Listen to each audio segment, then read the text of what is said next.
Marami sa mga nagtatala ng mga boto ay mga matiraya. Tulad nung nangyari sa aking lolo. Nilungan siya sa isa sa mga tagabantay doon sa botohanan. Yung pagkatapos nun, nakita ko yung papel niya at nakita ko yung pinag-usapan ng lolo ko na dapat botohan niya ng presidente ay hindi yun yung nakasulat sa papel. Kaya na-realize ko lahat ng to kung late na or yung hindi ko na pinimabago yun. Kaya simula doon, hindi na patas ang pagkala ng mga boto. Nais ko lamang ipahayag ang aking saloobin ukol sa aking karanasan noong nangangampanya ang mga kandidato noong isang linggo. May isang kandidato na lumapit sa akin at pinagbantaan ako na mapapahamak daw ang aking pamilya kapag hindi siya ang aking ibobotong yung dadating halalan 2016. Kung kaya naman ako'y napaisip at ilang minuto hindi ko umibo. Pinag-isipan ko talagang mabuti ang aking desisyon at sa huli napagtanto kong hindi ko kayang mawala ang aking pamilya dahil sila ang nagbibigay lakas at atensyon sa akin na magbuhay. At kung kaya naman kahit labag sa aking kalooban, sana lang ang aking boboto dahil upang maisaalang-alang ko lang ang kaligtasan ng aking pamilya. Naalala ko pa kwento sa akin ng kikilala ko ukol sa eleksyon ng nakaraang taon. Sabi niya, may mga piling tao daw pumunta doon sa lugar nila. Na siya mag-facilitate sa eleksyon. Lugar kung saan halos lahat ng tao ay hindi marunong magbasa. At dahil sa walang kakayahang magbasa, ang mga facilitator na lamang ang siyang nagdidikta kung ano ang nasusulat at ano ang kanilang gagawin sa mga balota. Patuloy na silang nagsusulat kung ano ang dinidikta ng mga facilitator. Ngunit hindi na alam na ang dinidikta pala nila ay mga taong tumatakbo sa isang partido lamang. Hindi nila alam na may different sides na palang nagaganap. Bumoto sila na hindi naayon sa kanilang mga gusto. Ito ang nangyari noong papalapit ng eleksyon. Nakita ko ang mayor sa amin.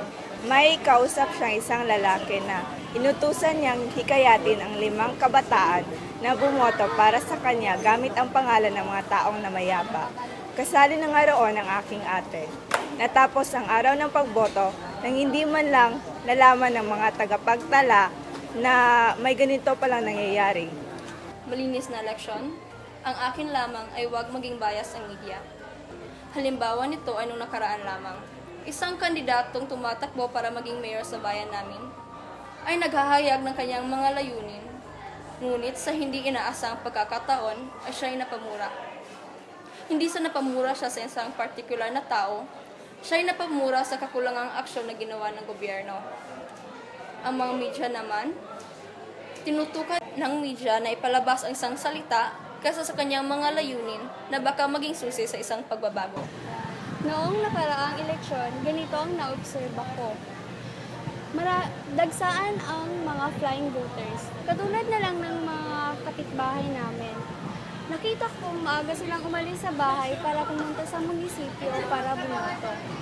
Makalipas ang ilang minuto, may nakita akong mga pumaradang mga sasakyan sa labas ng bahay namin. Makalipas ang ilang oras, dumating ang mga kapitbahay namin, tapos nagmamadaling sumakay sa mga sasakyan na sa labas. Tinanong ko yung mama ko kung saan papunta yung sasakyan. Sabi ng mama ko, sa kabilang munisipyo daw para bumoto na naman daw. May isang araw, sinamahan ko si Lola na sa lugar na kung saan sila boboto. At anong naabutan namin nun? Wala. Nalaman ko na lang na sa kabilang barangay pala yung botohan. Naalala ko pa nga na isang Comelec yung nag-imporma sa amin. Para para hindi kami makaboto. Dahil alam nila hindi sila mananalo. Ganon. Ano naman, gagawin nila ulit yun sa susunod na eleksyon?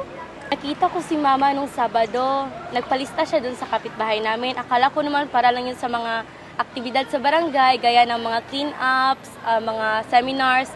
Tapos nung Lunes ba yun, may pumunta na dayo sa bahay.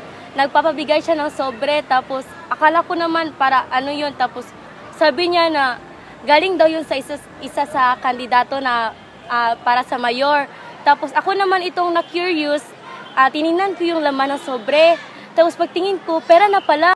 Doon ko lang napagtanto na vote buying na pala yung nangyayari. Pag makinarya ang gamit, ay wala nang pagkakamaling mangyayari. Diyan tayo nagkakamali. Pati ito ay may kahinaan din.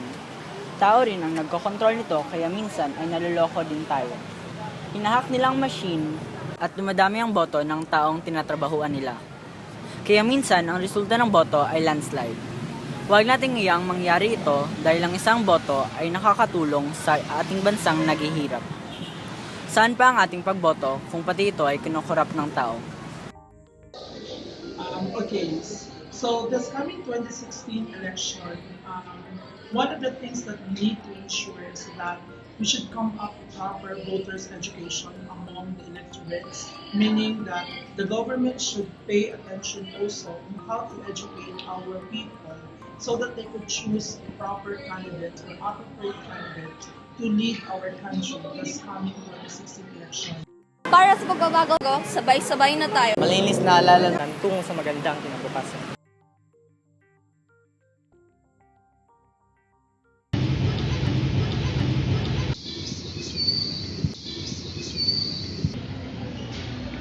Nawalan ako! Bayang na pala yung nangyayari.